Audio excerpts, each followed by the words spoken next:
always very good reasons to watch our show. 2 very good reasons today, and you've seen her all morning, and she's a lovely lady, and I know we've got loads of questions to ask her from you as well. Well, she has 164 triple X chests. She's Chelsea Charms, and she claims that she has the world's biggest breasts, and Chelsea, along with Itsy and Bitsy, join us now. And last, we've been waiting all morning to talk to you, and here you are. If you are to walk through the supermarket today, and you wondered how heavy Chelsea's boobs are, then this is what you do. You get a bag and put in 2 big-size watermelons, and that is 1 boob. That's the weight of 1 boob. So, wow. So the first question we have to ask you, and it's certainly, since I mentioned you were coming on the show, there are thousands of questions, but the biggest one of all is, doesn't it hurt your back? No, not yet, thankfully. You don't feel anything at all? You have to compensate for the weight? I do a lot of back exercises, and, you know, just take care of my back. Yeah. Yeah. And so, the other question that everyone was asking was, why? Well, I didn't plan on going this big. That was that just happened on its own. But I wanted to be big when I decided in the States that I wanted to be a feature dancer. That's like an exotic dancer, we call that here. Is that right? Well, a feature dancer is, layman's terms, a professional exotic dancer. You know, you still got agents and stuff like that, and you make your appearances. A stripper? Do you take clothes off? Yeah. Yeah, OK. So what size, before you had, because you've had 3 operations, which we'll talk about in a sec, but what size naturally were you by the time you were, say, in your 20s? Naturally, I was a D. D cup. D cup, which is a decent size. Yeah. Most women would be probably very happy with that. Were you upset? Were you body conscious? Were you not happy with how you looked? Well, I developed early. I had my D cups all through high school, and during those years, I kind of covered up and was self-conscious just about them being big. Oh, really? Really? But then it wasn't until out of high school that I learned to appreciate curves and. Yeah. Well, you've had 3 operations. Operation 1 was when you were 20 and you went to a double D, and then Operation 2 was a year later because you liked the feeling and you wanted to get a bit bigger. You went up to a double H, and the surgeon exceeded the 1,000 cc's that he could put in each breast and actually put in 2,000 cc's. And then Operation 3, now this is the controversial one. This is a year and a half after Operation 2, when you had these polypropylene string breast implants put in. Now, this is a procedure that's banned now. You can't have it anymore. Yeah, it's not available any longer. Well, how does that work? Because they're still growing. Yeah. It's basically a polypropylene cord. It looks like a fettuccine noodle, basically. And it's just wadded up in each breast pocket. Hang on, is that so they are implants, sorry about the accents, don't know why I'm doing that. They're implants, but with the string in them.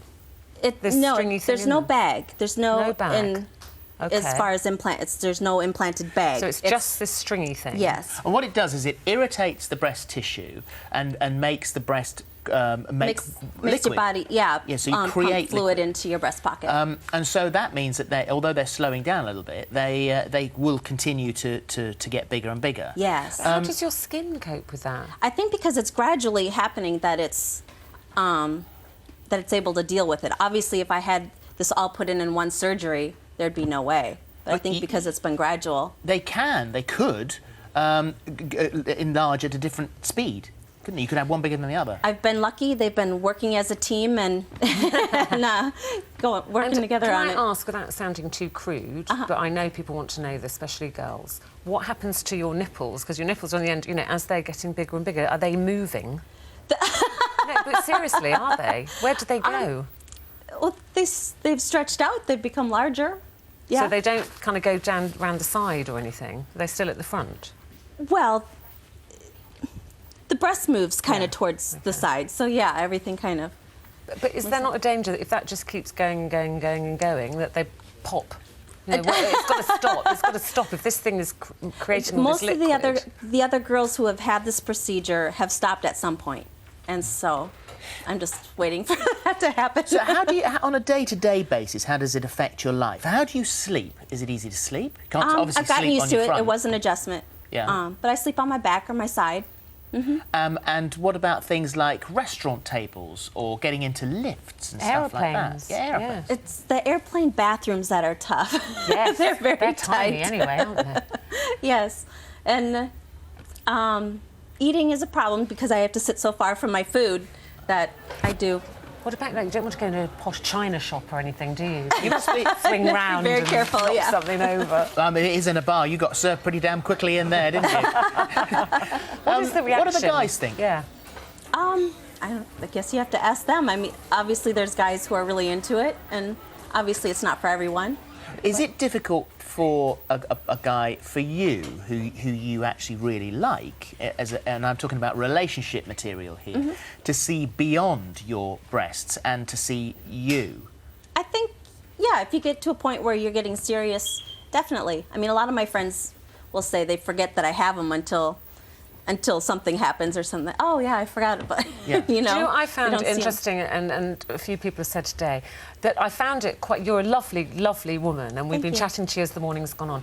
I found it quite hard having kind of just a normal conversation with these things here. So for guys, that must be very hard. Just saying, so how are you, and have you been to London before? And they're kind of here. And even as a woman, you don't want to stare, but they are things that are going to make people stare. Yeah. Is that why you've got them? Do you like the fact that people stare and look at all this attention? Here you are out in London. Yeah, it does It's give like me lots of you're like attention. a celebrity. It can be quite fun, yeah. But is that why you've got them? Because you like that, drawing that attention? Yeah. It was a way to get myself out there and noticed, and And do you, I mean, let's be honest also, they earn you a lot of money. I do all right, yeah. Yeah. Could you imagine being without them? Then would you now be a completely different person if you'd have those out? Obviously, I can't have them forever, so I will reduce eventually. But I don't think I could go back down to a D cup. I think after Be like being a leg cup to you now, wouldn't it? What about it would be children? If too you were hard. to have children in the future? What's that? If you were to have children in the future? I don't think I'd do that with these. Yeah. So you would reduce them to have children? Yeah, if that time came, yeah. Yeah. Well, I mean, and you haven't gone into the Guinness Book of World Records for the biggest breast because you've never actually officially had them measured, have you? Why is that? Why didn't you go in? Because Maxie Mounds, who I read about this morning, this is not something I know off the top of my head, is apparently it's supposed to be the biggest. She's in the Guinness Book of Records, but if you're looking the two together, you look bigger than her. So why haven't you gone for the? I mean, look at that. You definitely are. Why haven't you gone for the official recognition? They haven't called. Well, they probably will now. And we were saying we had some kind of slight negative comments before, people obviously all talking about you, but Lorraine Neal on Facebook, she said, if Chelsea's happy, that's all that matters. Lauren Priestley on Facebook, I think it's up to her what she does. She's her own person. She's not harming anybody. Good luck to her. Sue Phantom on Facebook. Well, I think she's brilliant. She's created some very happy, smiley faces. She certainly has around here this morning.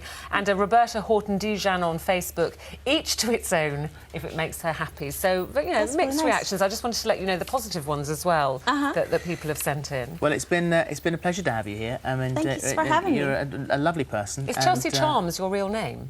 Is it? I don't think so. I don't think so. Thank you very much Well, indeed you are for coming charming. in today. Thank you. Absolutely. Biggest reaction we ever had on Twitter.